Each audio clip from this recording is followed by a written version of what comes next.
In today's video, we will talk about cultural sensitivity and what can go wrong if you work in an international environment. If you are planning to work in an international environment, go to my website www.gabrielgoldbrain.com and find out about the Goldbrain SUCCESS Training, which brings you into management consulting. Let's start with a classical mistake being made. Business cards in Asia. In Europe and the US, you have a quick look at the business card and then you take it away in your jacket or in your pocket. Don't do that in Asia. This may be considered disrespectful and impolite. Rather, do it that way.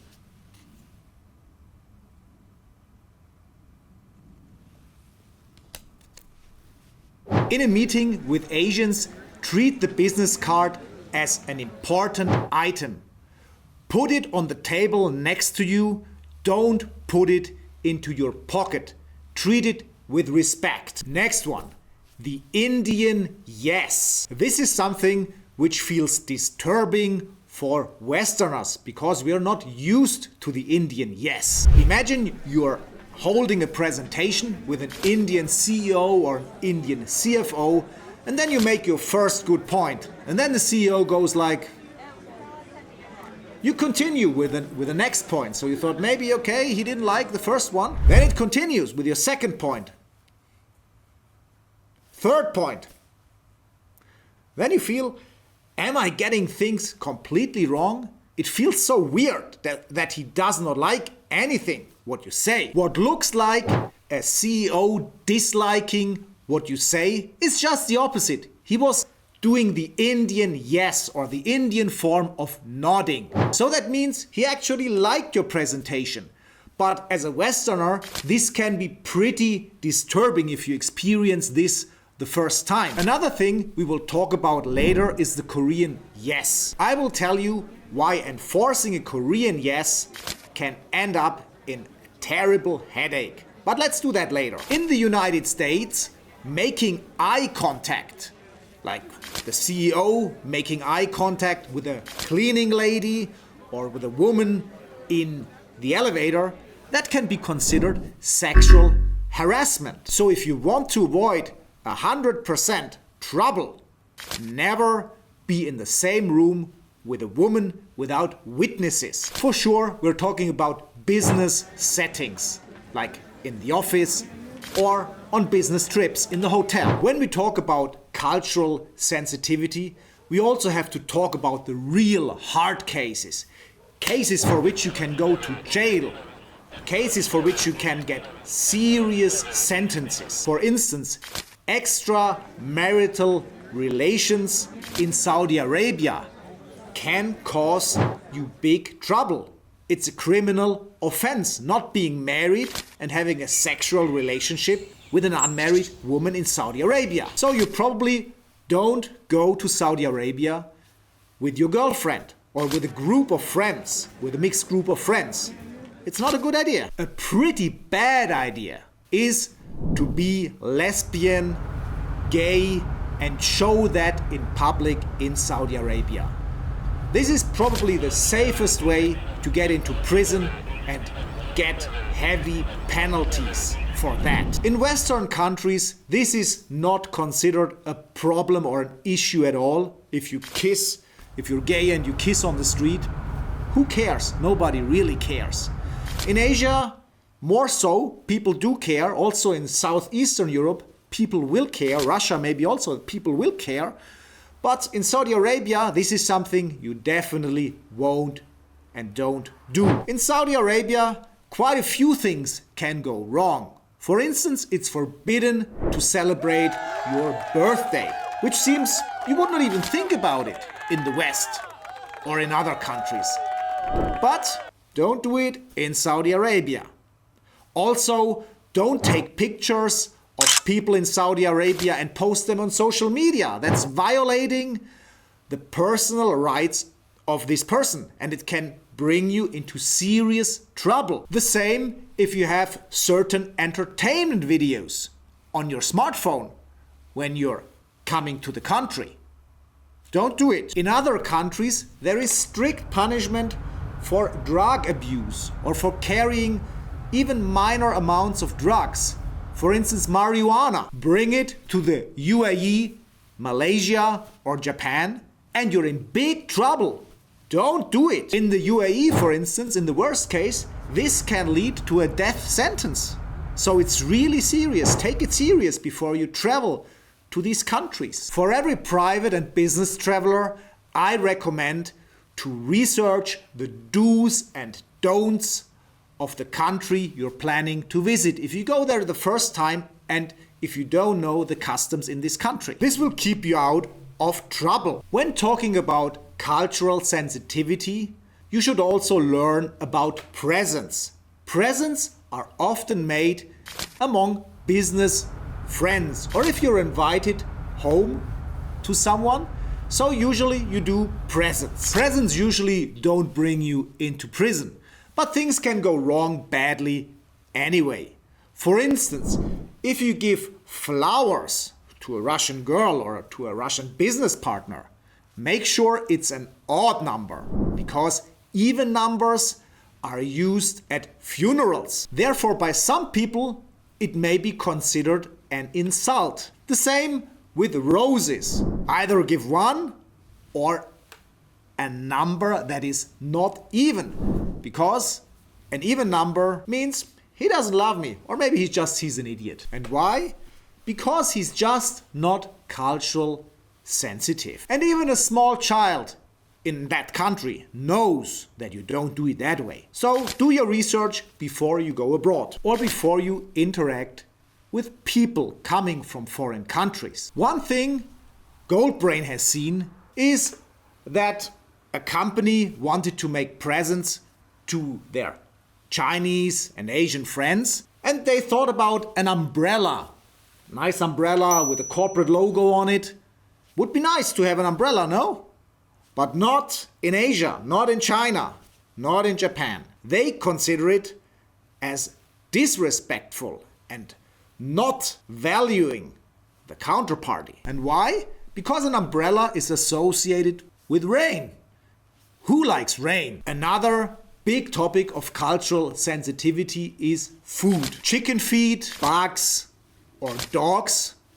That won't make a Westerner happy. They will be pretty disgusted by it. Also, whereas the French, they like to eat frogs, this will disgust other Europeans. Whereas in Europe, we like cheese, moldy cheese, smelly cheese. Don't do that to Asians.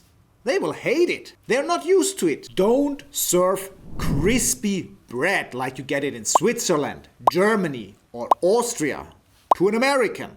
They like it soft, a soft crust, like toast. So you see, there is a lot of things you can do wrong when it comes to food. Let's now come to my final point, which is the Korean yes, or generally, we could even say the Asian yes, but it's the strongest in Korea. Koreans are very polite, and therefore they learn from a young age that saying no should be avoided as good as possible.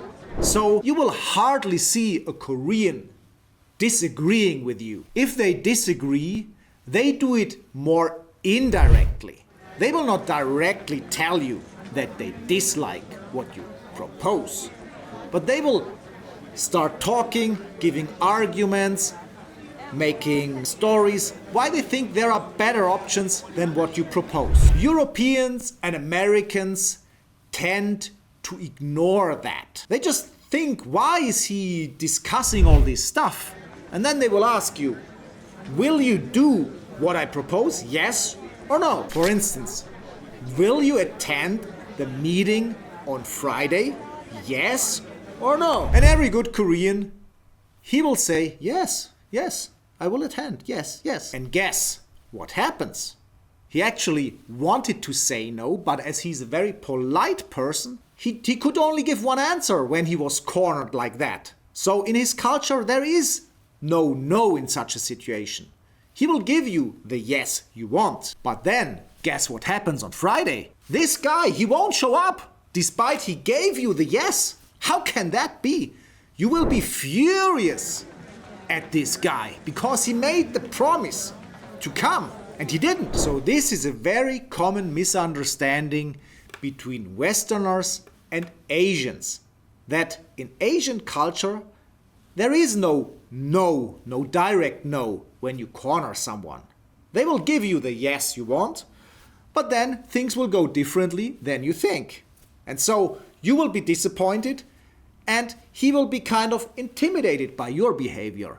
So that is a typical misunderstanding which is bad for both sides. So everyone should know about that, the Asians as well as the Westerners, that this can lead to pretty bad conflicts.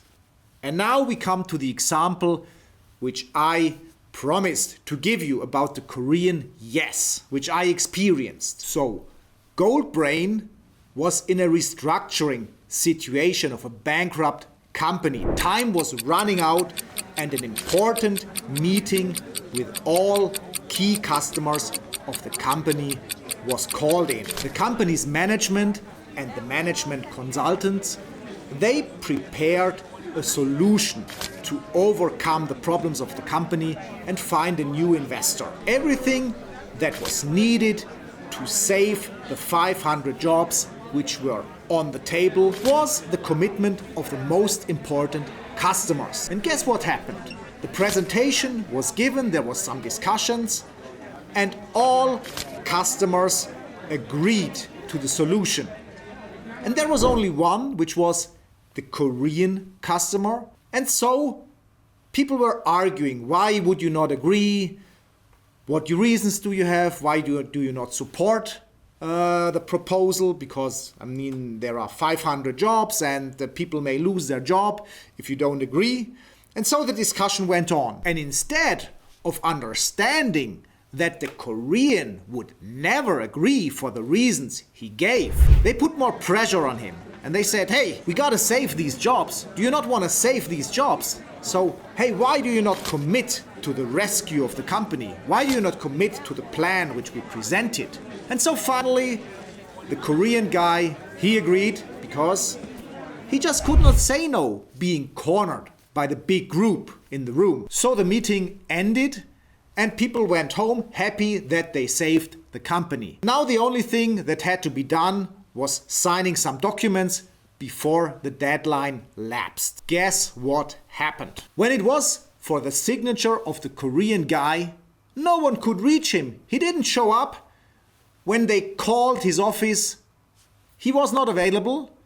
So the deadline lapsed and the deal got bust. There was no solution and the people were on the street.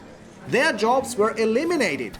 And why? Because the Korean yes was enforced by someone who was not culturally sensitive. Whereas if you had taken the guy serious during the meeting, you could have elaborated an alternative with all the remaining clients without violating the bank deadline, because then all the other customers were sitting in one room and there was enough time to find a solution without this big customer. But due to trusting on the yes given by the Korean, there was no alternative. They could not bring together all the customers in an emergency meeting.